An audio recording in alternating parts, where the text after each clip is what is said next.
Welcome to lecture 4.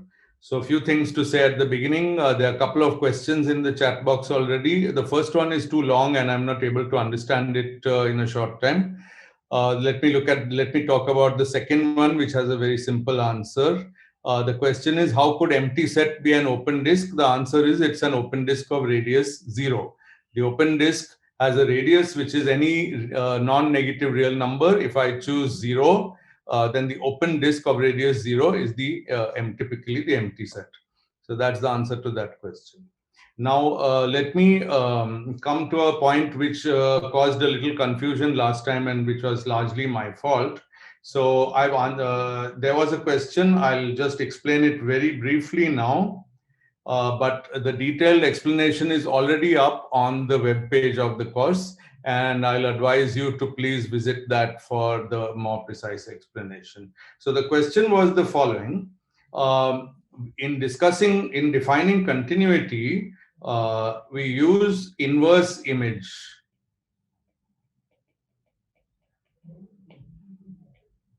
We use F inverse open sets to open sets. That is, all open sets in the range are mapped back to open sets in the domain by the inverse function. So why, the question I was trying to address, why use F inverse and not F itself?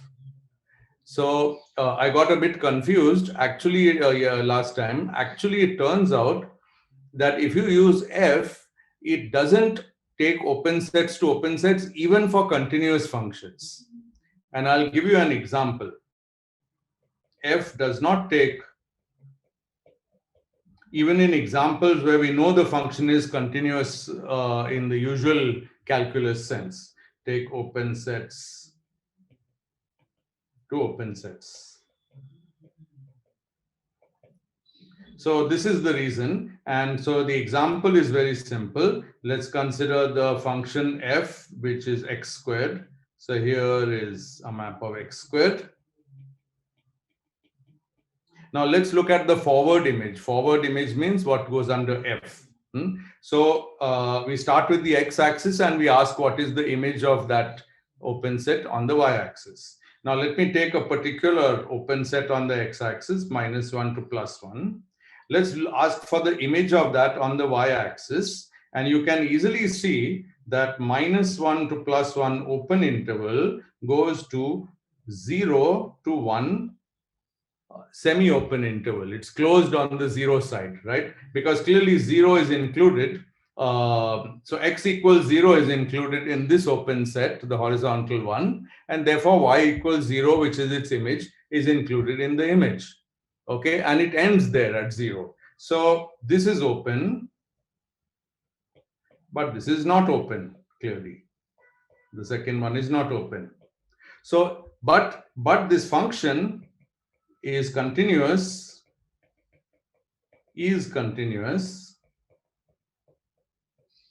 in usual well, let's say in the sense of calculus, the so-called epsilon delta or limit definition of continuity. So obviously forward image is not the way to go. However, if you look at the inverse image of an open set, so inverse image of any open set on the y-axis is an open set in the x-axis. And this isn't just a statement. I haven't proved it, but it's a theorem. And the theorem is actually proved in Singer and Thorpe. Let me just quickly tell you where exactly it's proved. All this is given in, it's section 1.4. So proof, section 1.4 of Singer and Thorpe, and I'll encourage you to look it up. So the fact that for functions from R to R, the inverse image of an open set is always an open set if the function is continuous in the normal calculus, or the old calculus definition of continuity encourages us to think that inverse map of open sets to open sets is the crucial property for continuity, and that's why the general definition of continuity in a topological space is given in terms of inverse image of open sets rather than forward image. If you have any more questions about this, please first read the post called Clarification about Definition of Continuity on the web page. And let me also say that you're welcome to email me your questions. I can't answer all of them. Sometimes I may get hysterical and start shouting at you. I think I did shout at some poor soul who told me that mathematics should not be done, that this definition of continuity is not good, and something seemed to be telling mathematicians how they should do their subject. And I did say that, you need to be patient for some years and understand mathematics before you start telling mathematicians what they should do.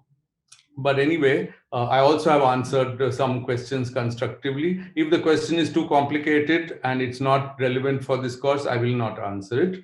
But if I do answer it, then I will also take the liberty of pasting the question and the answer on my blog page, on the course web page, with your name removed. So feel free to mail me a question, and if I can answer it, I'll paste both the question and the answer on the course web page so that others can also benefit from that answer. Okay. Now I'm going to start on a new topic. I realize there's a whole bunch of questions already. Okay, since I'm starting on a new topic, maybe I can give you a few seconds. Sorry, some people are writing constant function, but I don't know what they're talking about. Okay. Doesn't this mean that continuity definitions in terms of calculus and topology are not equivalent? No, they are absolutely equivalent. In the sense of calculus, it is left limit equals right limit equals value at the point. And in terms of topology, it is inverse image of open sets are open. These are absolutely equivalent. That's section 1.4 of Singer and Thorpe. Okay. There's no reason to think that we should look at the forward image and open sets should go to open sets in the forward direction. There was never any reason to think that, and it's not true. So there's absolutely no failure. These are perfectly equivalent if you take the correct topology definition and the correct calculus definition, absolutely identical. Okay. Follow up to doubt about confused. Yeah, radius A must be greater than 0. I might have said that, Kshitij, and then I would have been wrong. The radius of an open disk can be 0, and that's important because that gives the empty set. Yes. Yes. Epsilon delta definition and definition that we have seen in this course are equivalent if your topology is the usual topology of R. Yeah, Dhruv, I think that should be clear from what I'm doing. What I'm trying to do is to show that with the usual topology on R, the epsilon delta or calculus definition agrees with the topology definition that we are proposing in general. It's pretty obvious that if my topology definition is applied to a different topology on R, I'll get a different answer. And in the previous lecture, I already clarified that whether a function is continuous or not crucially depends on topology. Now, we do have a habit that when we talk of R, we often mean usual topology. If we mean some unusual topology, we will say so. Okay, good. Constant functions are an example of open sets not being mapped to open sets. All right, that's another example. Yeah. I don't know what metrizable means. The calculus definition only makes sense in the usual topology. Calculus is the study of real numbers in the usual in the usual topology. Yes. Okay, I can't read this other one. Constant function doesn't take open set to open set. Sure. Okay. Well, thank you. Several people have given another example where open sets don't go in the forward direction, but in the inverse direction they do. Yes, constant function is a very simple and nice example. Thank you. Good. With that, I will now continue. And today we are going to start on a new topic. And that new topic, is, excuse me, 1 second. is called homotopy. And let's start with it right away. Loops and homotopies.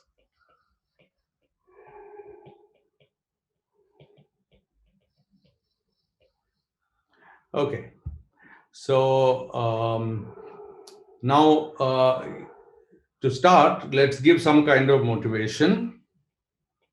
And this motivation is actually very easily accessible in physics and turns out to be related to a very important physical effect in electromagnetism. So let's consider R2 with a hole cut out as my space. And we'll take the relative topology relative to the usual topology on R2. So here is what it looks like. This is supposed to extend to infinity, and I've removed this. So I'll shade it. This is not there. Missing. Now, this space has the following interesting property, which I think a lot of people know about, which is that if I consider a loop, which I'll also define in a minute, but you can, for the moment, let's just use a pictorial idea of a loop. It doesn't have to be regular, but a closed loop. Then this closed loop can be continuously shrunk to a point. Now, if I consider a different closed loop, this one, which goes around that hole, it cannot be continuously shrunk. Okay, because if I keep shrinking it, it will become smaller and smaller until it encloses that hole, and after that it can't get any smaller, and so I can't really shrink it to a point while remaining in my space, which is R2 with a hole cut out. Now you can see that in this way, the loop is capturing some information about the space, which is the fact that a hole has been cut out. I leave it as an exercise to you to figure out what is the physics effect. I'm sure 95% of you know it. That's associated with a plane with a hole cut out. Now,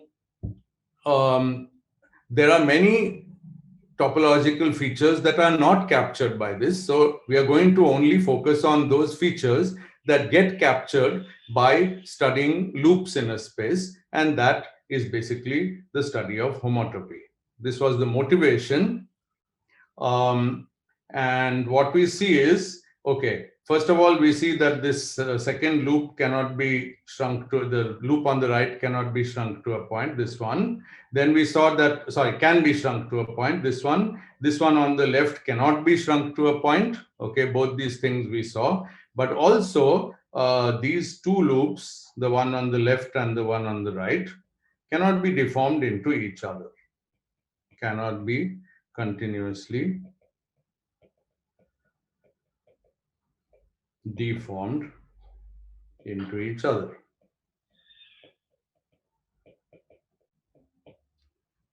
Okay. So these are the properties that we want to capture in a little bit more formal context. And the formal context is called homotopy theory. And for most purposes, almost all purposes until much later in this lecture or maybe the next lecture, we'll be considering, consider maps from, so the maps also have a name, maps alpha, from the closed interval 0 to 1 into S. So let us now be very clear about this. So this is a closed interval in R in usual topology. Well, it doesn't, yeah, you don't need to, yeah, in usual topology. Let's not even say that. Now, the important point is that this is a set along with Okay, I apologize. There's some work going on suddenly.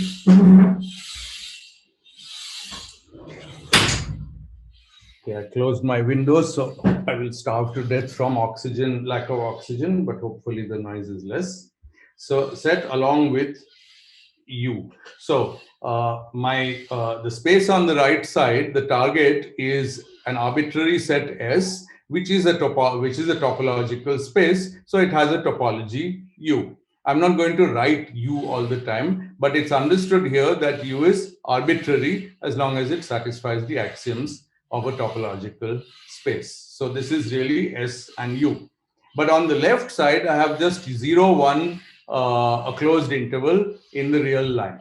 So what we are going to do basically is through these maps, which start from the real line and go into some space which I don't know anything about, except that it's a topological space, but it can be my famous space of table lamp and desktop, laptop and writing desk, or any other.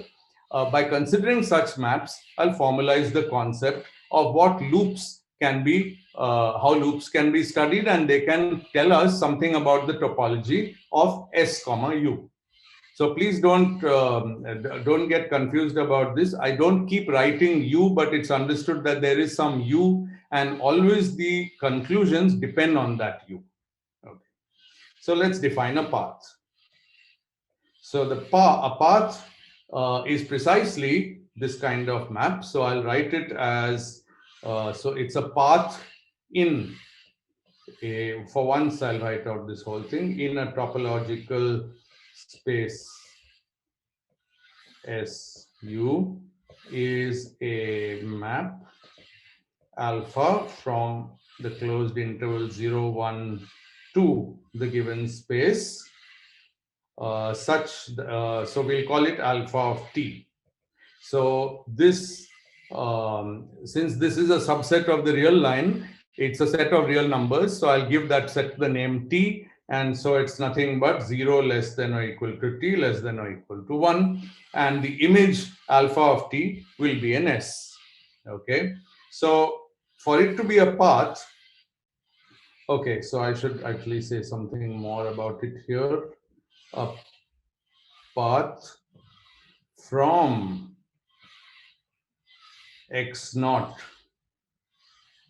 which is in S, to x1, which is in S, in a topological space. SU is a map like this, such that the obvious thing, alpha of 0 is S naught, is x naught, and alpha of 1 is x1. Okay, so that's a path. It's what you think. It's basically a map which takes me from some interval to the topological space, and it starts at the point I want to start at and ends at the point I want to end at. Okay, now, good. So that's the definition of path. And sorry. I forgot to say the most important thing. It's a continuous map. I was really wondering why I skipped that. Okay, so a path by definition is a continuous map. And what does that mean? It means one and only one thing. The inverse image of open sets in S comma U, which by the way, I don't know because I haven't told you what is S comma U. It's completely arbitrary topological space. But the map, to be a path, the map has to be continuous. So the inverse image of open sets in S comma U has to be open in 0 comma 1. So we can take 0 comma 1 to be our total space with the relative topology in R. Okay, so 0 comma 1 is the full space. It's both open and closed. And the inverse image of this map alpha should be, when acting on open sets in S, should be open in 0 comma 1. So that it's continuous. Okay. So we don't say continuous path, we just say path, and it means it's continuous. Very good.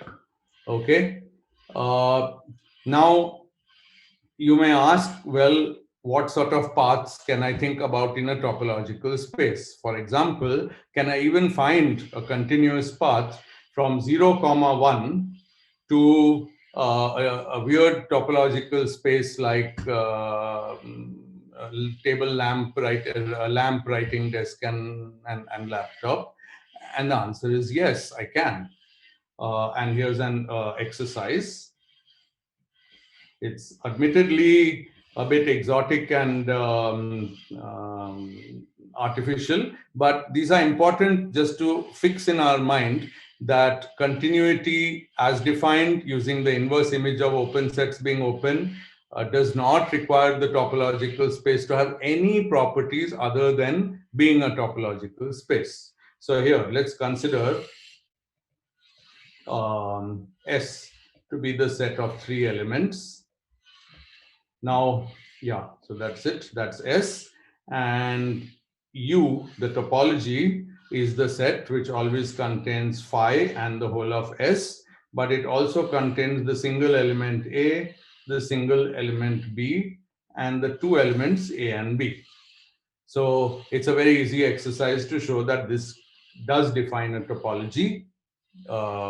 It's consistent with the axioms of a topology. As you know what those axioms are. I've described them before. Now find a continuous path alpha from 0, 1 to S such that alpha of 0 is A and alpha of 1 is B. So I can actually find a in this topology, I can find a continuous path from my table lamp to my laptop. Okay, so that at 0, at t equals 0, I'm at my table lamp, and at 1, I'm at my laptop, and somewhere in the middle, something happened. Whatever it is such that the path is continuous as per the definitions of topology. This is an exercise for you to do, and we'll discuss it, and it will be also in the set of exercises that will be assigned. So please do it, and we'll discuss after you have done it. Yeah. Yeah. Okay. I'll look at the questions later, but I already see Jay Desai. I'll advise you to reconsider your question. It's based on a wrong understanding of intersection, but okay. Fine, let's go on. So yeah, now one comment here is that the path is not just the image, but the function. The reason I feel the need to say this is that in this drawing which you see here, I just drew a kind of, I drew a thing and called it a path, this thing or this thing. Okay, these are actually closed loops, so we'll come to that. Closed loop is, you'll see in a second, it's nothing but a path which has the same starting and ending point. Okay, but it's not just what it looks like in the space, but it's really the function. So we are going to distinguish the function from the image. So let's give an example. Given any path alpha of t, define a new path. This is for any topological space. Beta of t equals alpha of t squared. Now t is a real number from 0 to 1. So when t is 0, of course, alpha of t squared. So beta of 0 is the same as alpha of 0, which is the starting point of the path. Beta of 1 is also the same as alpha of 1. That's because t squared is the same as t when t is 0 or 1. So at the endpoints, it's the same. But it's a different function. So beta of t is a different function from alpha of t. So alpha of t and beta of t are not the same path. Now, you may say this is being little bit too pedantic, because basically they are tracing out the same image. But it's important to keep this in mind. And in a few seconds, we'll define what it means for things to be the same or equivalent, and we'll discuss that. For the moment, let's take this to be a definition of a path. Let me also say there's a very nice physics intuition which mathematicians use a lot. Think of t as the time. Okay, so at the initial instant t equals 0, my point in the set S is somewhere, some element of the set S, and at the final time t equals 1, I'm at some other element, or maybe the same element in S. Okay, and alpha of t, the function, tells me how I move in the image space from my initial to my final point in time.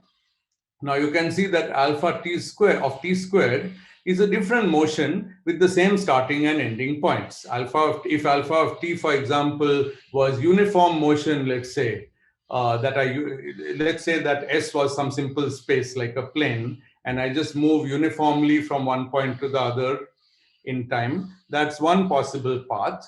But there could be a path where I move very slowly in the beginning and then speed up at the end and reach in the same time. That's another path.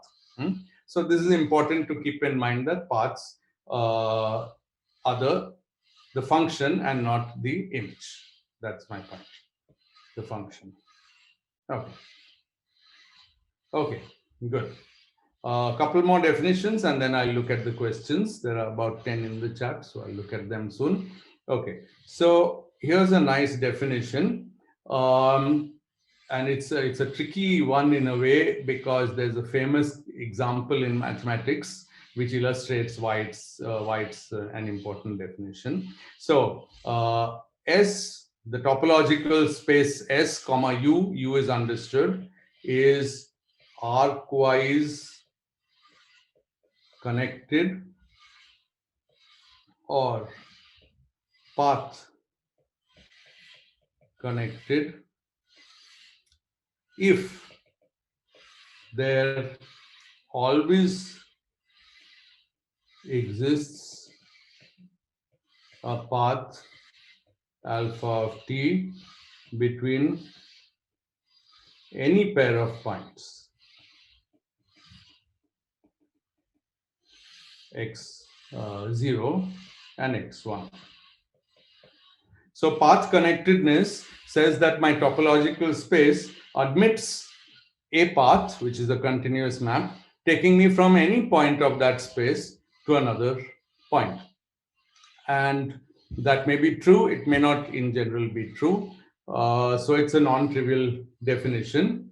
And there's a very nice theorem which follows this, which says that if S is path connected, then it is connected. Where connected is the definition we gave last time as a topological space, namely it's not the union of disjoint open sets. Cannot be written as the union of disjoint open sets. So you may think that's kind of common sense in the following sense, that, well, if a space is disconnected, then obviously I don't expect to find a path from a point in one of the connected segments to the other one, because there's some kind of break or gap. But it's not as simple as that, because the reverse implication of this is not true. Converse is not true. Namely, a space can be connected but not path connected. Now, admittedly, this only very strange spaces. In a lecture on mathematics, I shouldn't even use such kind of prejudice. Nothing is strange in mathematics. So, yeah, Dhruv Pandya is doing his best to guess what I'm going to do next. But, Dhruv, there's no challenge here. I'm doing what Singer and Thorpe do, and my example is from there.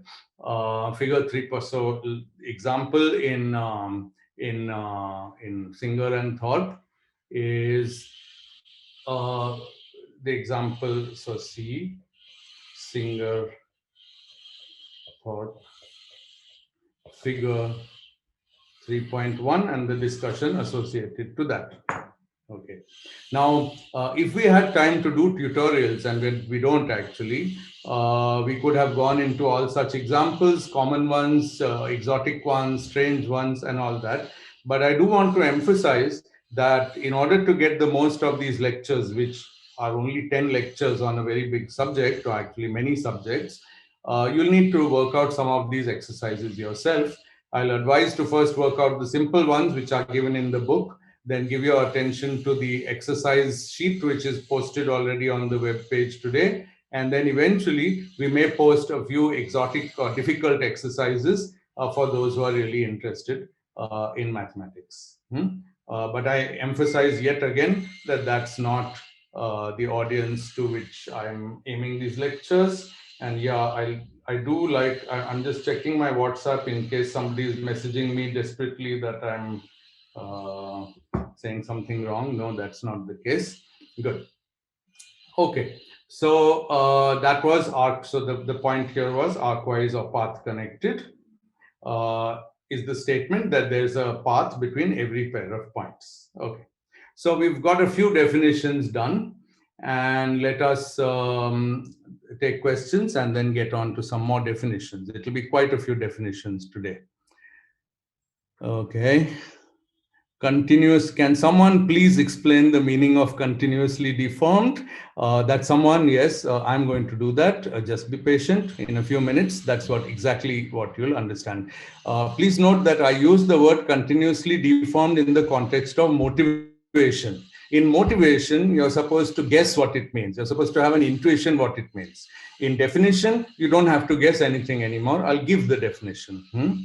Yeah. Can I discuss some unusual topology on R to make things clear and understand importance of topology? Yes. From time to time, I have discussed the discrete topology, which can be defined on R. And I think it's enough of an example to tell you the importance of topology. But if you want an even more exciting topology, then please look at the thing I just said, Singer-Thorpe figure 3.1. It gives you a particular space, which in the relative topology, it's a one-dimensional looking space, but in a certain relative topology, it is connected, but it's not path connected.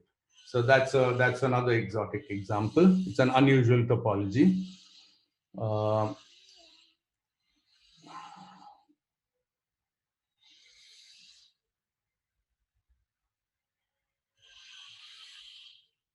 Yeah. Hole cutout from R2 is a closed set from hole R2. Okay. Tanmay, actually, it doesn't matter much. It could be closed, it could be open. It doesn't make much difference for homotopy. Homotopy is such a thing that doesn't really care whether the boundary was removed or not.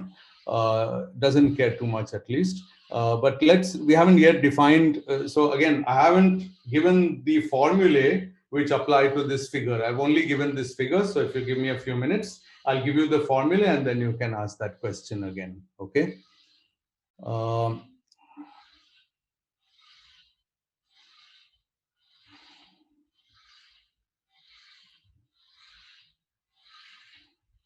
Yeah, I haven't really defined homotopy theory yet. So people are already asking me whether we can use homotopy theory. So give me a minute.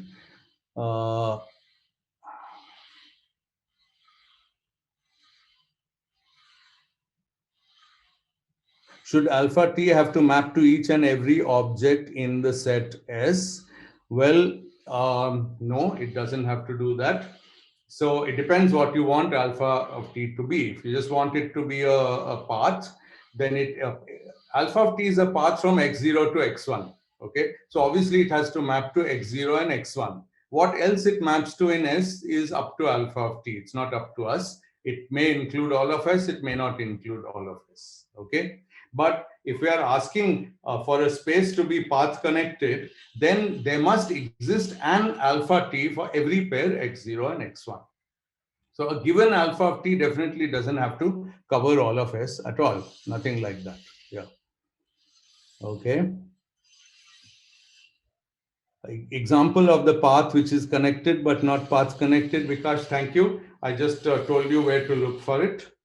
Singer thought figure 3.1. I don't have the time to discuss it here. I also mentioned that if we had time for tutorials, which we don't, I really wish I did, but I'm busy. I do other things also, and so I don't have that time. So you'll have to do a little self-help. You can form self-help groups. I'm sure there are very helpful people here who will be happy to help you study these things. Okay. Okay. One last question.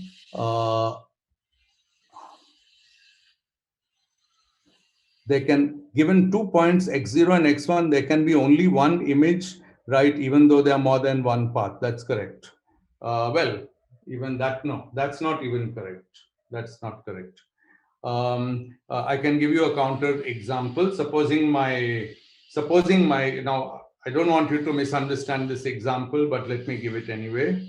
Supposing I had my famous space with this cutout, and x0 was here and x1 was here. Now there can be, so there can be many images, and there can be even more number of paths. For example, here's an image, here's another image, here's another image, here's another image. These are all different as images. On top of it, the function alpha of t, how it covers this particular, any one of these images in the time from 0 to 1 can also vary. So nothing is unique about this. Okay, good. Okay, let's move on. Okay, so now finally, for the first time, we define a closed path or a loop. Loop and closed path are the same thing in S. And I'm going to use this expression based at x0 is a path alpha of t from, just as before, continuous. So it's like this and it's continuous. Path means it's continuous, such that alpha of 0 is equal to alpha of 1 is equal to x0, and x0 is called the base point.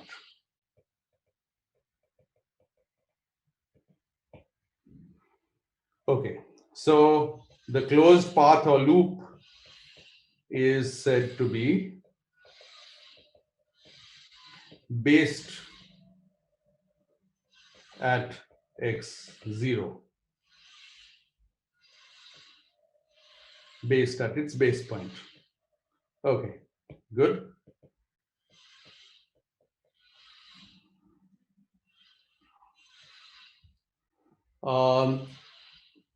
Very good.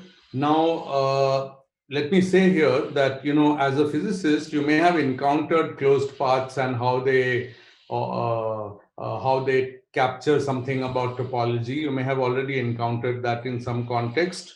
But often in physics, we don't give much emphasis to this base point. Now, there are two things. First of all, the base point might be extremely important. There are examples where the base point is important and you get different answers depending on your base point. Then there are examples where the base point is not that important. You get equivalent answers for the questions we are going to ask, taking different base points. But even then, you must have the discipline of keeping a base point. So please remember that this definition does require a base point, and without a base point, it's not a loop. Okay, we will drop reference to the base point only when we are really sure and secure that the base point doesn't matter. Good. Okay, now there's one nice way to think of such loops. You see, they are maps from the closed interval 0, 1 to S, but alpha of 0 and alpha of 1 are the same. So a loop can also be thought of as a map from a circle to S. Now, I'm sorry about the confusion. S is my topological space and it's arbitrary, but S with one upstairs means a circle. And all I'm saying is that I take some circle. Let's say I fix over here t equals 0, and then I have t equals 1/4. It's just a way of writing that closed interval, but now I've identified its endpoint. So you see that t, oh, I've done something very bad. In mathematics, we always go anti-clockwise.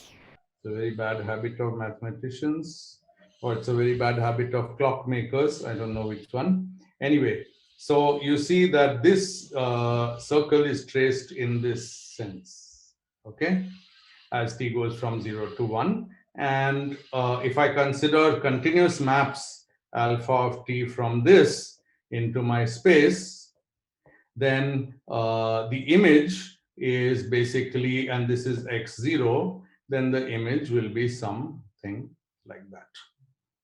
Okay. And repeatedly I have to tell you that I cannot draw the map. Well, I could draw the map, but for that I would need a y and x axis. But in these drawings, I'm not drawing the map, I'm only drawing the image. Okay. So here's a possible loop based at x0. Of course, there can be other possible loops also based at x0. And just to be very clear, there could be very, very bizarre loops. For example, where the point goes almost all the way around, then it comes all the way back, then it again goes all the way around, then it goes from here to the moon and comes back, and finally ends at x0. Okay, so don't think by any means that a loop is this nice looking map. The space of all possible functions alpha of t, such that at t equals 0 and 1 they map to the same point, is gigantic, right? I mean, obviously, okay, because all we're requiring is for it to be continuous, but continuity is not such a strong requirement. You can do a lot in the time between 0 and 1 in a continuous way. You can go pretty much anywhere and come back. So please don't think that all loops look so nice and sweet as the ones I'm drawing. They're just simple to draw. Okay, good. Okay. Now, the purpose of drawing these loops and defining them was to understand the topology or characterize the topology of my target space S comma U. Okay, so once I make a loop, what can I do with it? It's just I made it, so what? So what have I learned about the space S? Well, slowly, but the first thing we can do is to define multiplication of loops. And so eventually, but treading very carefully, we are going to actually find a group structure on these loops. It's not exactly going to be a group structure on loops. It will be a group structure on equivalence classes of loops. That takes a little while to develop. So be patient. In the next 15 to 20 minutes, it will be done. Okay. So first thing is multiplication of loops is only defined with a common base point. So if I have two loops with the same base point, then only I can multiply them. If I have two loops with two different base points, this multiplication I'm giving you is not defined. You are free to define what you like. Actually, we'll show that there's a way to do that also. But for the moment, only with a common base point. And what's the idea? Well, first let me do it in pictures, though this is always dangerous. Supposing I have a loop like this and another loop like that. They have the same base point. The product loop is going to be the loop that starts at this point at t equals 0, and it does this much in half the time of the original, and after that, in the remaining half the time, it does this other one. Okay, so in the time from 0 to 1, it traces out first one loop and then the other. Okay, let's make it formal. So we the product loop. So let's say that this one is given by the function alpha of t. This is given by beta of t. Then gamma of t equals alpha star beta is defined by gamma of t equals alpha of twice t for t between 0 and half, and it's equal to beta of 2t minus 1 for half less than or equal to t less than or equal to 1.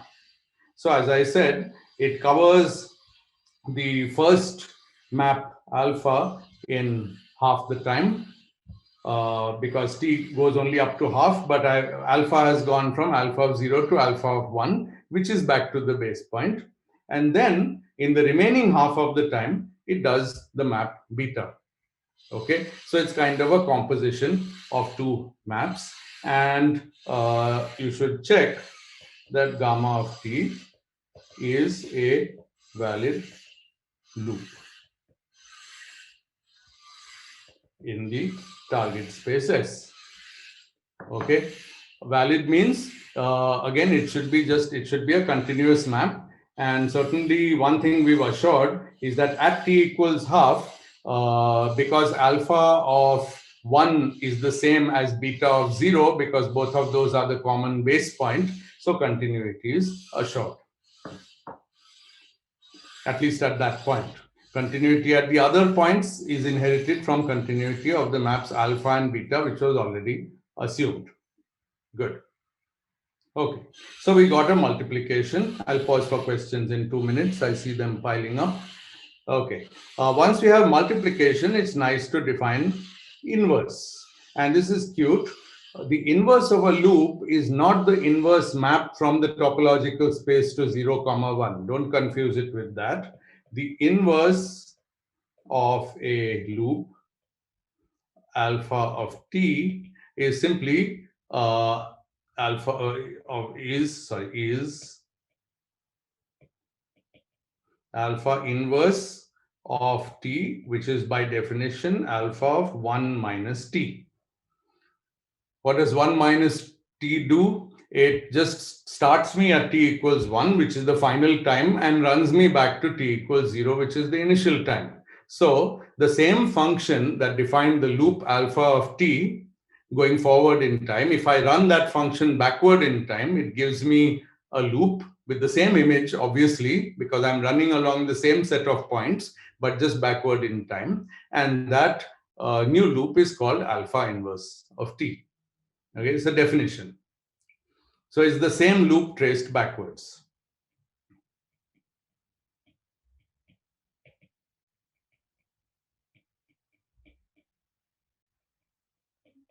Yeah, good. So as I've written in the book that if you only look at the images, the loop and its inverse look the same, but as maps, they're different. And we'll see that they might be different in important ways, or they might not, depending on the space. Okay. And finally, before I pause once more, let me give you one more definition, and then let's look at the questions. Constant loop. So you may ask whether a constant loop is allowed, and the answer is yes. Is the map alpha of t equals x0 for all t. That is the constant map. You see, it had to be x0 at t equals 0, and it had to be x0 at t equals 1. We just keep it at x0 for all time. It's a valid loop. It's a continuous function. There's absolutely no problem. And well, it's obviously constant. So the image is a single point, but there's still a function, alpha of t, which is the constant function. Good. Okay, so a bunch of definitions done, and we have 18 questions. Very good. Can we have 8 shape where, yeah, okay, sorry, let me go to the beginning.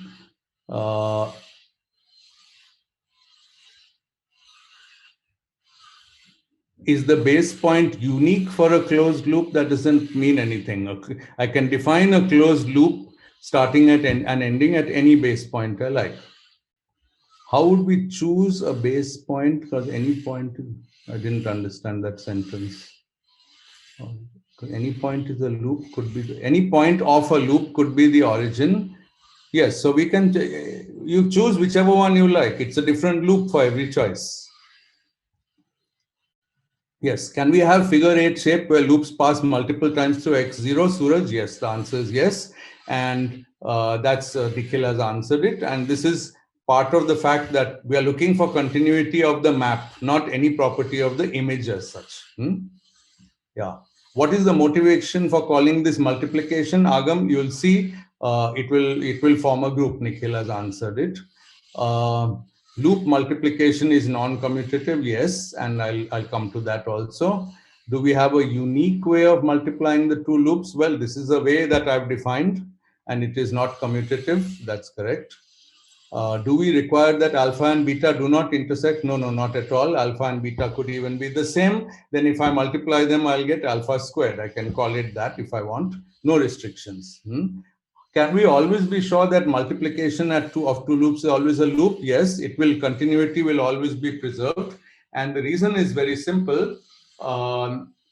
In this case, we are working with not maps from any topological space to any topological space, but from 0, 1 interval to a topological space. And we are given that alpha and beta are continuous maps. So the only possible problem could arise when the map stops being alpha and starts being beta, which is here. For half the time it's alpha, for the remaining half of the time it's beta. The only problem in continuity could arise only at that point, t equals half, and we can see by inspection that it is continuous at that point. But if you want, of course, you can go back to the definition of inverse image of open sets, and you will find that there's no problem. So multiplication of two loops is always a loop.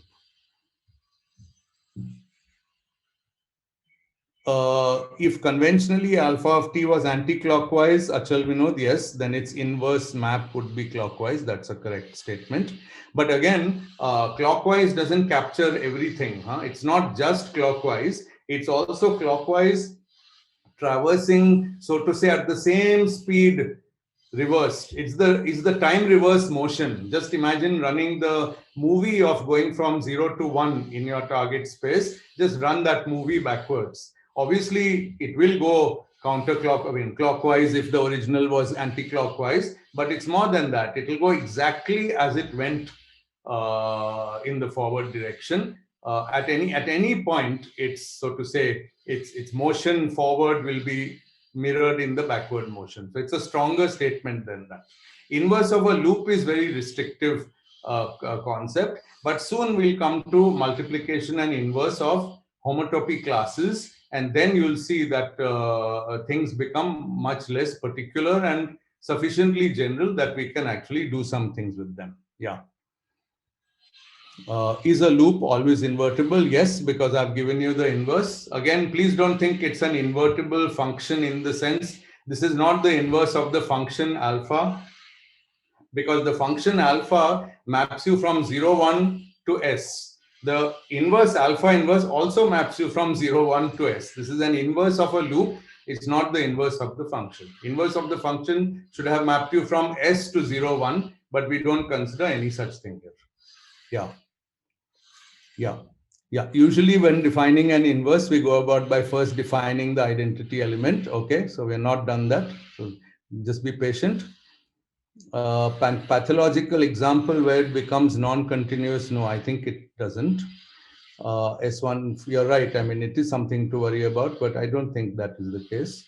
S1 for alpha and S2 for beta are defined on same. You have no idea what S1 and S2 are. There's only one topological space, S comma U. And also I really don't know what S1 and S2 mean, Suraj, I'm sorry. And I don't know, there are not two sets in my discussion. I'm considering loops in a topological space, S comma U. I'm not considering any two topological spaces, only one. Okay, I may consider many loops in that. I may consider inverse loops in that. Yeah. Constant map is the Nikhil. I think you're jumping now, so be careful before you answer questions. Constant map is not the identity here because the inverse map traces backwards. So if I multiply the map with its inverse, I have to first trace forward to back to my base point in half the time and then trace backward. This is not the constant map. Okay. There will be a structure. If you're patient, it will come sooner. If you're not patient, it will come later. in which constant map will play the role of identity, but it will happen only when we get to homotopy classes. I can't define homotopy classes till I define multiplication of loops. Okay, so I'm not got where I'm going as yet. I just paused for questions. Yeah.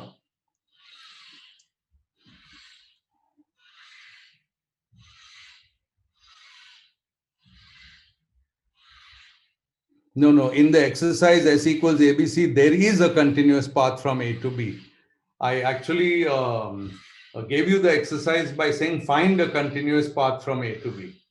Okay, I wouldn't give you a trick question whose answer is there is no continuous path. In that exercise, there is a continuous path, and finding it will be a very good test of your understanding of continuity defined in the language of inverse image of open sets. That's the only definition of continuity for a topological space. And this particular topological space ABC, which is the same space as my same set as my lamp, desk, and laptop, but it has a definite topology on it. That particular one admits continuous paths from A to B. It just happens to be true. You have to find it. Okay, good. Okay, very good. Thank you all. I'm amazed you people are all over there and still asking questions. This is really great. So still 238 people. All right. Very good. Now we will slowly edge towards the punchlines, which are coming up. Okay. So now I'd like to give a definition which captures the concept of continuous deformation. Somebody asked that question about how do we know what it means to continuously deform one loop into another loop, and now I'm going to define it for the first time. Okay, two loops alpha of t and beta of t based at x0, that means based at the same point, are homotopic to each other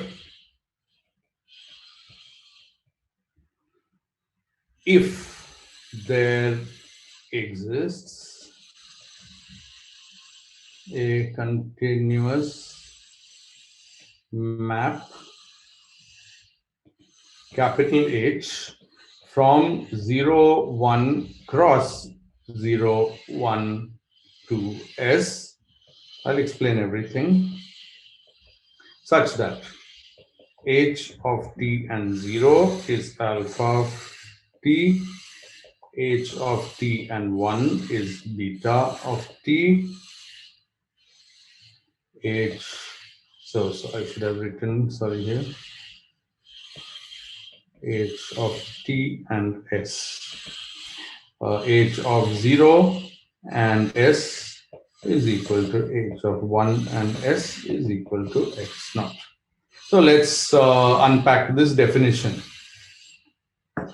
What I've done now is taken two loops, alpha of t and beta of t, with the same base point. So both of them are maps which start at that base point, do something continuously, and come back to that base point. Good. Now I'm not multiplying. I could have multiplied them. I've defined that earlier. Now I'm not trying to multiply them. Now I'm trying to capture the idea that they are continuously deformable to each other. Now what I do to capture that idea is to introduce a new parameter S. Okay, and S is the coordinate on this second interval. The first interval is t. So I just use t for this and S for this. And the property of this S, which lies in 0 to 1, is that when S is 0, my map is nothing but my first loop. When S is 1, the map is nothing but my second loop. And as S progresses from the first loop, from 0 to 1, it doesn't change the base point. All the way in this process, the base point remains where it was. Okay. Now, if I draw a picture, it will become much clearer. Imagine that, again, pictures are not very adequate. They're just examples. The definition is in these equations. But let's suppose that this was the image of alpha, of the map alpha, and this was the image of the map beta. Now just think that I take some red color, some other color, and as S progresses, I have this map, then I have this map, and then finally I have beta. So I label them that this is the map at S equals 0. That's the first line. Suppose that this is how my H looks as a function of t for S equals, let's say, 1/3. This is how my H looks as a function of t at S equals 2/3. And finally, this is how H looks at S equals 1. So what you can imagine is a situation where there's a movie where you go from alpha in time steps, but this is a different time S, continuously to beta. Okay, so I can evolve the whole function alpha to the whole function beta through a continuous map H. So H is a continuous, so continuity of course is very important. If it's continuous, then of course the definition is what it is. Remember that 0, 1 cross 0, 1 is now a square in R2, okay, which includes its boundaries. So on that square, it has to be continuous, namely inverse image of open sets are open sets. Now, that's the requirement. The point though is that for fixed S, H will, as a function of t, will keep tracing a loop, which will be based at x0. And if I just look at the point x0, which is here, this point is x0, the common base point, and I follow the deformation parameter s, I notice that in the beginning, at t equals 0, I was at this point. At the end, I'm still at that point. And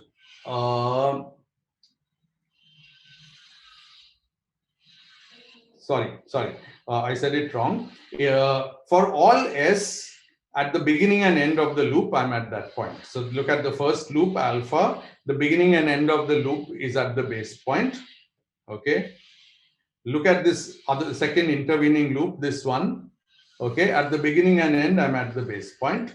Look at this third one. At the beginning and end, I'm at the base point. Look at the last one, beta. At beginning and end, I'm at the base point. That's what this equation captures. That the base point never moves while carrying out this continuous deformation. Okay, but yes, continuous doesn't mean that it's not doing anything weird. It could be that somewhere along the way, this loop, instead of being this nice thing I'm drawing on my screen, could, as I sometimes like to say, could go to the moon and come back. Okay, there's no sense of size or anything. It's only continuity. Okay, so it could, this loop could grow rapidly, cover the solar system, come back, and then eventually end up as beta. It's still a continuous deformation from alpha to beta. Just don't imagine that all continuous deformations look like the simplest one we can imagine. Any continuous map will do to define a homotopy. So the point is that if H exists, so if such a map H exists, it's all about existence of the map, then alpha and beta are two base loops that are homotopic to each other, and we write alpha similar dot beta, which we read as alpha is homotopic to beta. Okay, so this is the relation between a pair of loops, that they could be homotopic to each other, or they may not be, of course. So good. Now homotopy. So we can say alpha is homotopic to B, or it's homotopy equivalent to B. So homotopy equivalence. Well, homotopy, before I use the word equivalence, is an equivalence relation.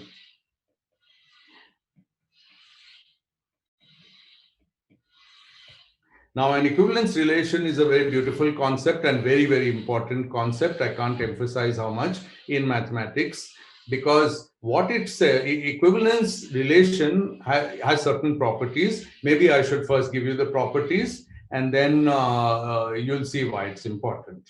Okay, so there are three key properties. One is reflexive. Reflexive is the property of being related to oneself. So in the case of homotopy, the question is alpha homotopic to alpha itself? That is, given any path, is it homotopic to itself? Alpha homotopic to alpha. This is a question. And the answer is clearly yes, because follow the definition. To make alpha homotopic to alpha, I should have an H of T and S such that H at T and 0 is alpha. H at T and 1 is also alpha, because now I'm looking at the homotopy between alpha and itself.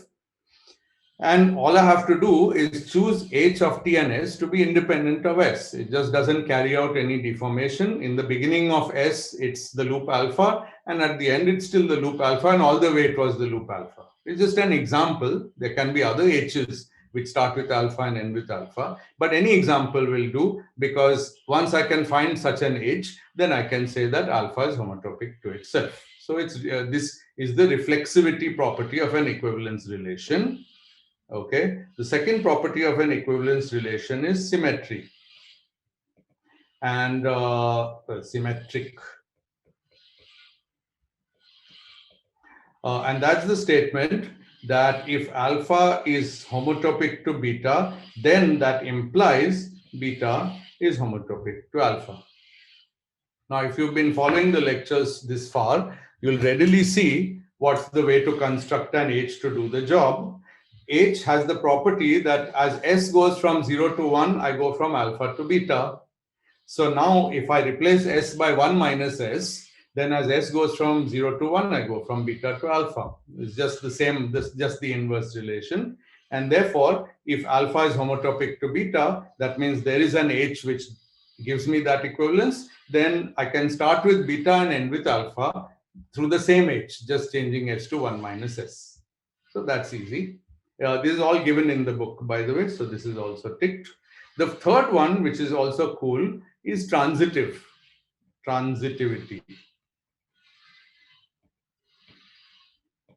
So this says that if alpha is homotopic to beta and beta is homotopic to another base loop gamma, remember, it's always among base loops with the same base point. Then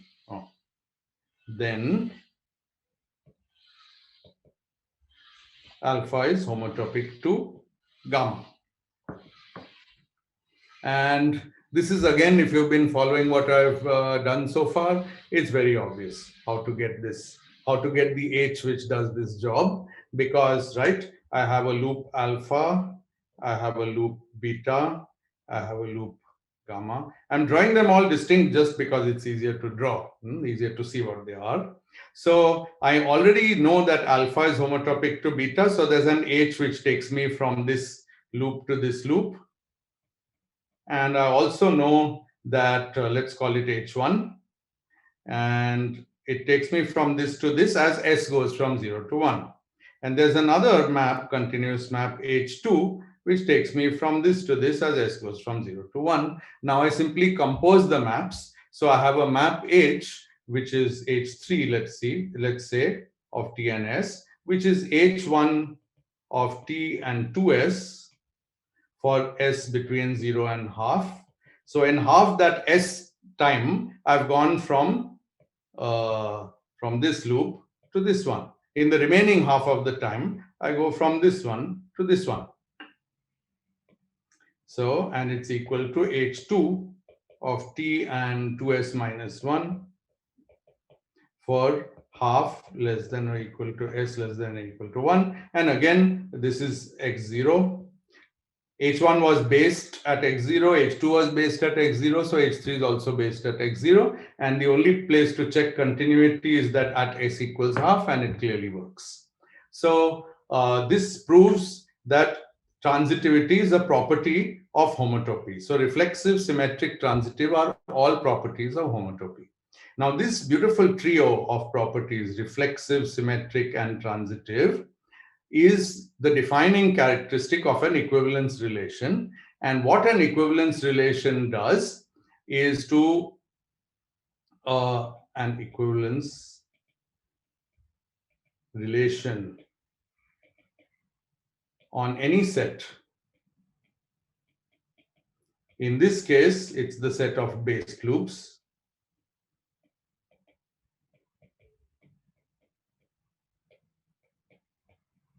Loops at x0, base loops in S and base capital S and based at x0,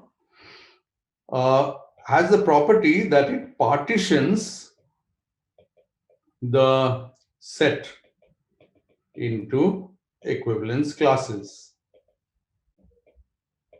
Although this is very deep, it's not very difficult to understand. What is an equivalence class? Let's define an equivalence class by starting with one particular loop. Okay. Now it's like a bin. I put one of my loops in there. Now I look for all loops which are homotopic to that one, and I put them in the same bin. Okay. If that exhausts all possible loops, then I'm done. If it doesn't, that means there must be some other loop which is not homotopic to any of the elements in the first class. I make a new bin and I put that loop in the second bin, and then I put all other loops which are homotopic to it. Okay. Is this, I hope this process, and then I repeat until I've exhausted all possible loops. Okay. So this classifies all loops into classes. And let's give it to some notation. So notation,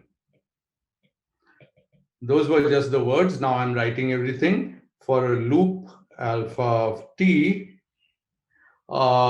define box alpha to be the class of all loops homotopic to alpha of t. Okay. Thus, the set of all such equivalence classes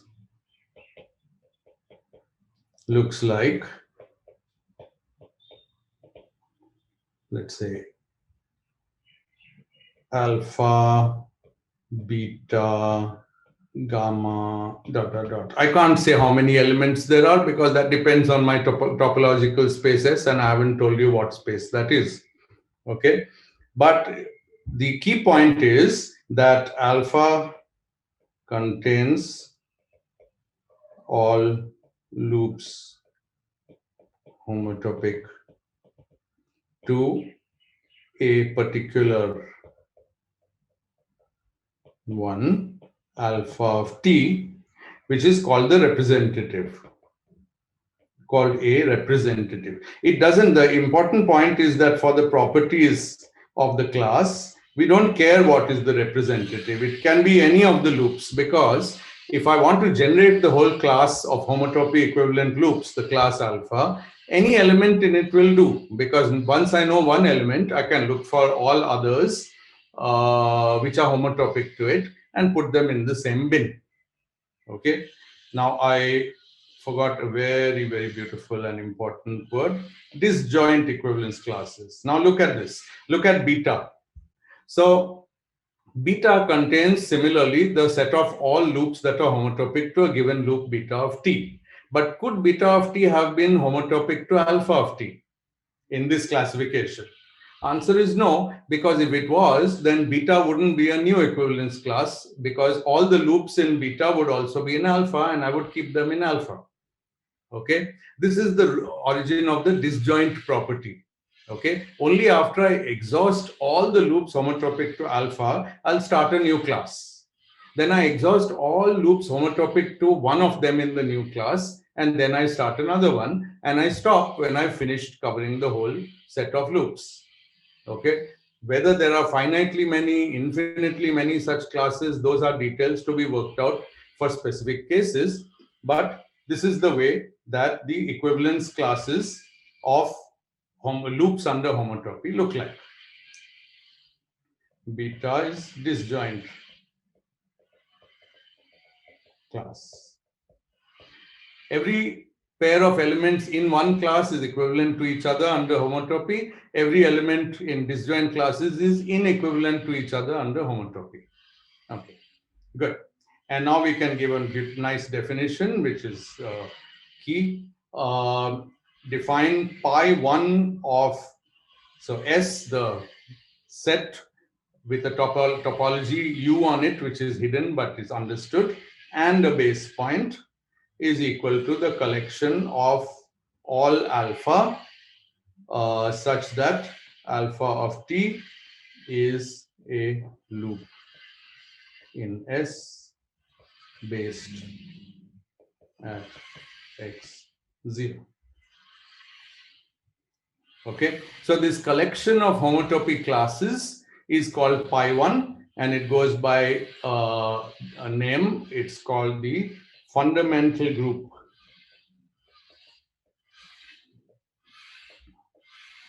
of S. So actually it's a group. I'll be showing you the group properties in a minute. But the important thing is it's a group associated to an arbitrary topological space S. And it will have all the group properties, and we are about to prove that. I'm just giving you some terminology. It's also called or first homotopy group.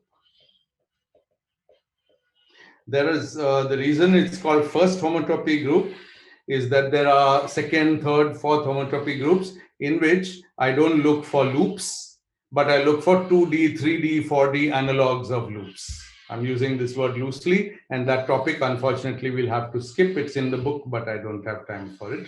So to conclude this lecture, I better show you the group property of pi1, and that should bring us to our closing time. Good. So let's prove the group property. So the definition of pi1 as this set says it's a leads to a group.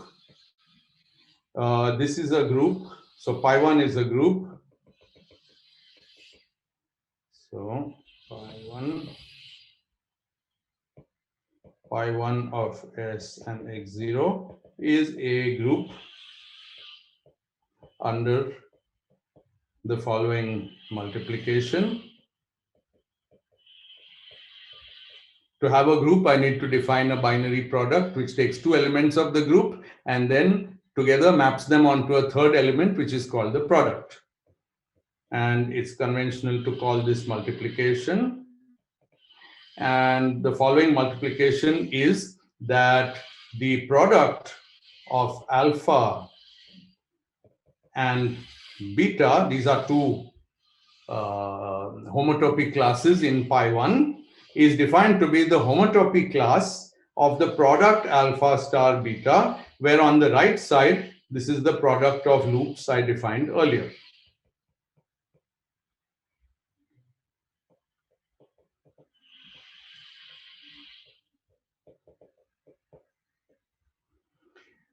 Now, immediately there's a subtlety to understand.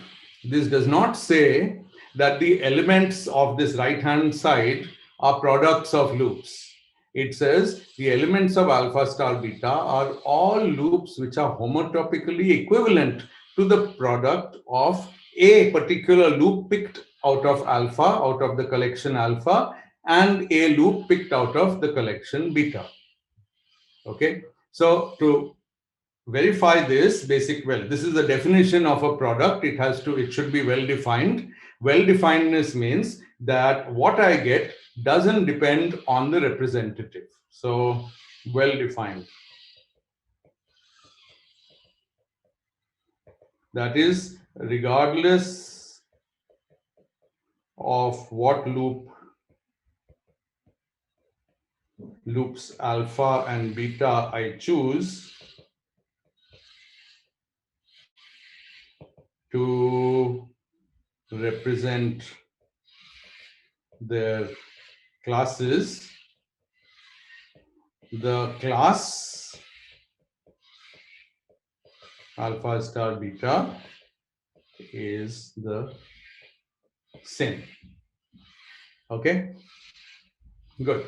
So this defines the multiplication, and now let us show the four famous properties of group theory. So this alpha star beta defines a group structure on the classes alpha, and let's prove it. So first is closure, but that's obvious from the definition. If alpha is a class and beta is a class, then alpha star beta is also a class. That follows from my definition. So this is a class of loops, alpha, so is beta. Then alpha star beta is a class of loops, because how did I define it? I said pick a particular loop at random from the set alpha and set beta, multiply them using that product of loops I told you earlier, and make the class of loops which are all homotopic to it. Once you make that class of loops, it's a class of loops. So it belongs to the same set. So closure is guaranteed. Next one is identity. And now comes something that Nikhil had talked about earlier, I think. The identity, which we can call I, is the equivalence class of all loops homotopic to the constant loop. I defined constant loop earlier. Okay, and note that in I, many non-trivial loops are included. Okay, they are the ones that using a function h of t and s, I can take them continuously to the constant loop. Can you think what is that continuous process? It's pretty obvious. The constant loop, its image just sits at x0. Okay, another loop travels and comes back. So h of t and s will be such that as s goes from 0 to 1, my original map, which travels and comes back, sort of shrinks and shrinks and shrinks until finally it shrinks down to a single point and becomes the constant map. Okay, that's just a visualization of it. Okay, so we have an identity, and well, that's the definition of identity. So every loop which can be deformed continuously to the constant loop is counted as identity. All of them are counted as one thing, one equivalence class called the identity. Okay, next we need inverse. It's all pretty obvious. So we define the inverse of the class as the class of the inverse loop. Notation is a wonderful thing. On the left side, I have the inverse of a class, and this is the definition. And on the right, I have the class of the inverse loop, and I defined inverse loop for you earlier. It's the same loop traced backwards. And then everything which is homotopic to it will be in that class. And for this, we need to prove so then alpha inverse star alpha, namely the product under this definition of product of the inverse class and the original class, is the class of the product loop alpha inverse star alpha. Now we can appreciate why we defined inverse loop earlier. You see, if I take alpha inverse star alpha, that means I trace a particular loop and then I trace it back. Okay, now it's pretty obvious just intuitively that whatever the topology of the space, if I trace something and I trace it back, okay, then I can slowly pick up the endpoint and gradually bring it round back to the starting point so that it shrinks to the constant loop. Again, illustrative picture. So I did this followed by that. Okay. So I'll take this to something like this, and it comes back a little sooner. This base point is never moving. And then I'll keep doing that until starting from here, it doesn't travel very far and then just comes back. And once I keep doing that process, I'll be just at x0, which is my base point. But the picture is only a picture. What you need is a function capital H of T and S, which will do that job for you. So don't try to read too much into the picture. The important thing is that the product of any loop and its inverse can be deformed to the identity or constant loop. So it's not that alpha inverse star alpha as loops are the constant loop. It's only that they can be deformed to the constant loop. So they are in the same equivalence class. Finally, property 4 of groups. If I have three classes, alpha, beta, and gamma, and I take the product of the first two and then the third, is the same as the product of the first class with the product. Remember, product is a pairwise thing. And so it could depend whether I take the product of alpha and beta first or beta and gamma first, but always keeping the order alpha, beta, gamma. Okay, and this I'll leave as an exercise. It's not very difficult at all. And it again has to do with the way multiplication of loops was defined. Now, important thing which I didn't stress, and therefore you should have guessed it, is that in general, the product alpha star beta is not the same as the product beta star alpha. So the fundamental group pi 1 of S and X need not be abelian. And we'll see examples next time. Okay, so it's a non-abelian or non-commutative group, but it's a group nonetheless. And that's a wonderful thing because it's the first time we could take something so abstract like a topological space and define a group concept on it. And knowing this group, pi 1 of S, I urge you to read this definition repeatedly. Pi 1 of S and x0 is the equivalence class under homotopy equivalence of all alphas, where alphas are loops in S based at x0.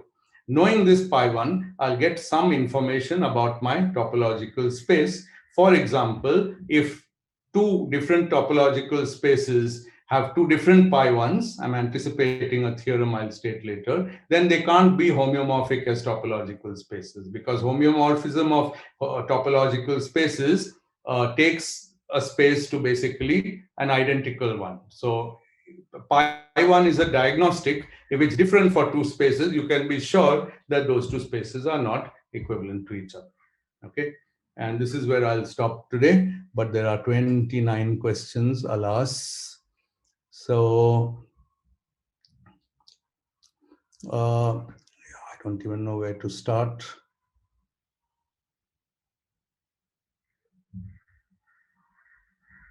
Does this mean we cannot deform a loop to another if they are not homotopic? Akriti, yes, that's correct. We cannot. If they are not homotopic, it means we cannot deform one to the other. There is no H of T and S which takes one to the other. Same loop with different base point is not homotopic. Suraj, the question cannot be asked. Homotopy is an equivalence, as I have defined it, among based loops. Again, if you're patient till Wednesday, I'll show you a way to remove this based loop requirement in spaces that are path connected, but I don't want to do that just yet. Eventually, we'll try to do it. Okay. Sugat is repeating a question. Pi 1 is the fundamental group of no. So good. Yeah. So but I did. I put x0 here. So it's not that I said it's the fundamental without mention of x0. It is pi 1 of S and x0. But same as my answer to Suraj, wait till next time. We'll try to get rid of this annoying base point.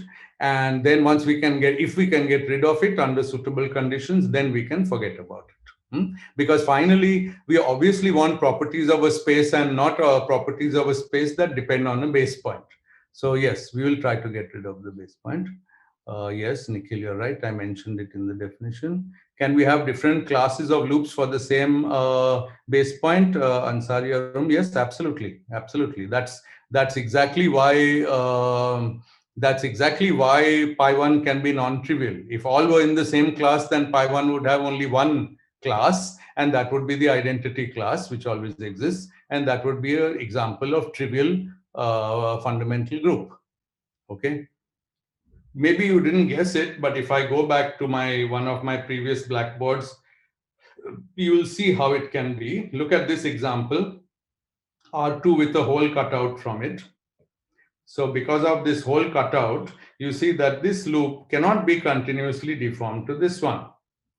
Now, when I showed you this, I only used words, but now you can clearly see that there's not going to be any continuous function h of t and s such that at s equals 0, it's this guy, and at s equals 1, it's this guy, because it has to be continuous in the space, and the space doesn't include this hole.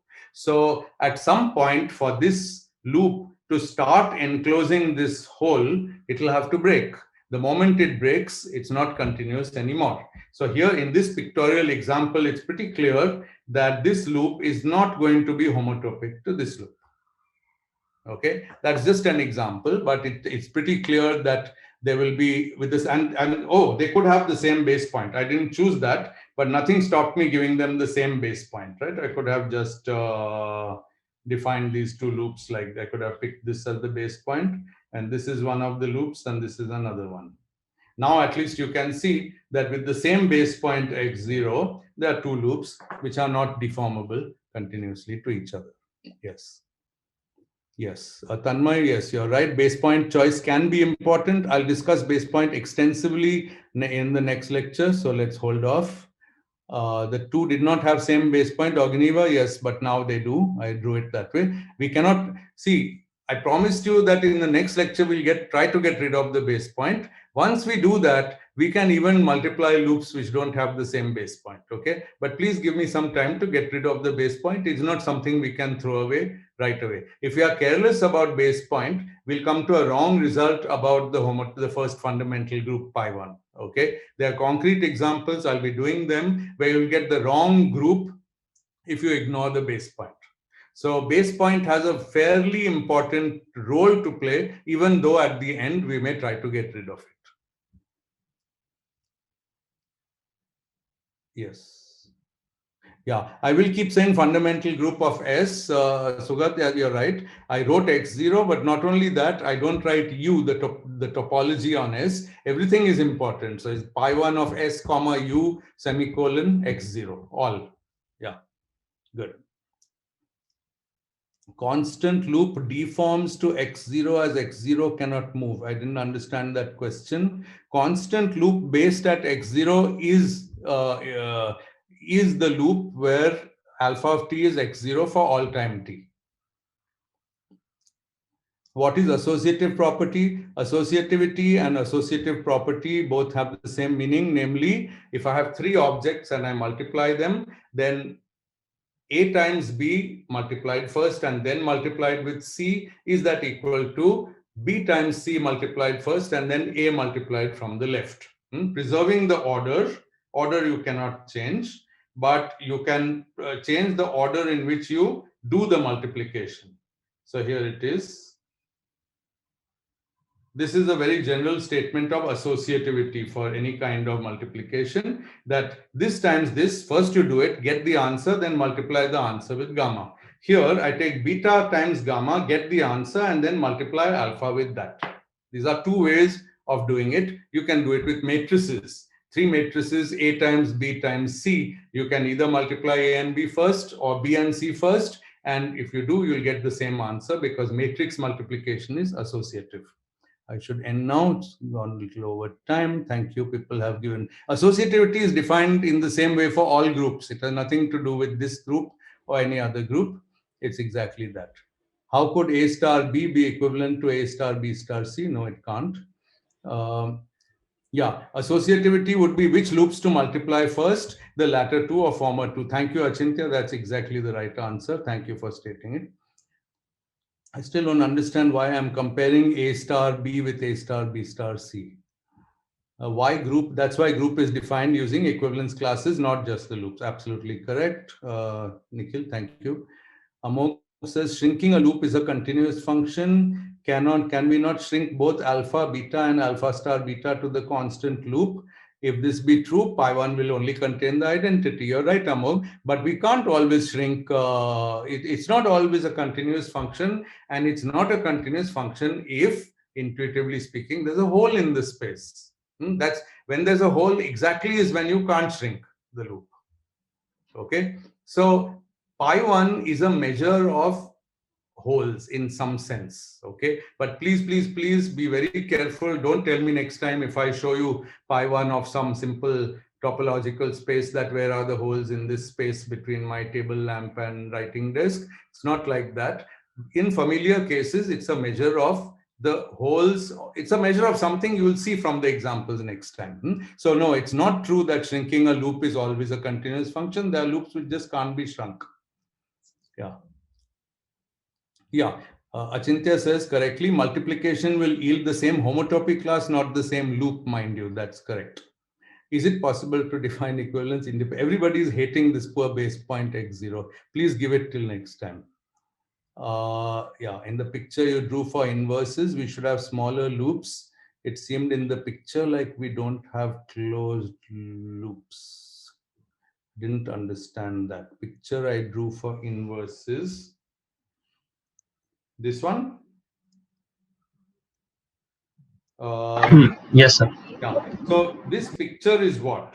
The first is the loop, which is alpha times alpha inverse, or alpha inverse times alpha is the image of that.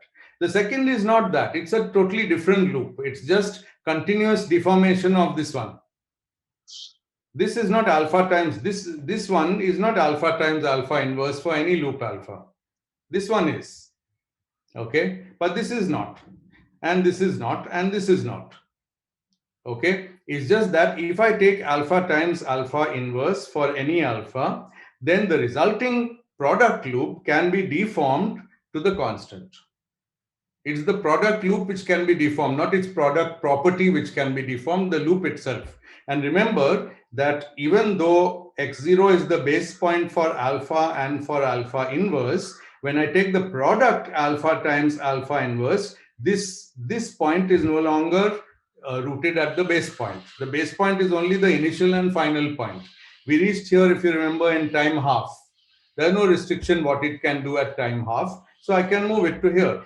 And from there, I can move it to here. I'm not moving the base point, but I'll be moving this point from here to here to here, all the way till it coincides with the base point. In this way, I'm shrinking the loop alpha star alpha inverse only. Now notice that if there was a hole somewhere like here in this space, it doesn't matter because alpha and alpha inverse are tracing the same path in opposite directions. So even if the space was hypothetically missing something here, it makes no difference to the contractibility of alpha times alpha inverse. Because it doesn't know anything about that. That just sits there blissfully. Alpha times alpha inverse can always be contracted to a point, but alpha alone, not so. Alpha inverse alone, not so. Can Yeah, if topology on S is the discrete topology, Kshitij, I think you're probably right. Then pi1 is trivially just one equivalence class. It should be so because every function is continuous. So you can deform everything to everything. So yes, I think that's correct. If n is number of holes, then number of classes n plus 1. No, Suraj, no. And I request you, there's no such thing as number of holes. I've never defined a hole. I've only given you intuitive pictures. So you can't, please don't do maths with my pictures. Do maths with my equations. Nowhere I have defined number of holes. Okay, because in a topological space consisting of my lamp, my laptop, and my writing desk, there's no meaning of hole. I just gave you an illustrative way to think about it. Please don't make theorems on my illustrative ways to think about it. We will make theorems when we define the spaces with holes. We haven't done that yet. Yeah, Manu says A, B, C, D, F, E, F equals A, B, C, D, E, F, no matter where we put the brackets. Yeah, yes and no. There are non-associative spaces. Okay, octonions is a well-known example. In that case, A, B, C is not defined independent of saying which one you do first. So A, B first and then times C is different from A times then BC. They're not the same. So there are non-associative spaces, but they cannot be groups. Okay, there are spaces in mathematics which are not associative. There's no law that every kind of space we think of has to be associative. So it's a non-trivial requirement to be a group. Yeah. Yeah. Are we going to cover homology and cohomology? Yeah, in another year or so at the rate I'm going. Homology and cohomology comes much later, and it's a approach to similar questions about holes, but it's a different approach. It has different results. There are similarities with pi1, but it's different and it requires more, considerably more machinery. So we'll do it at the end of the course if we ever get there. What is fundamental group of plane with point removed? We'll come to it next time. Bye then, everyone. And please look at the web page. That's very important, and do the exercises. Thank you all.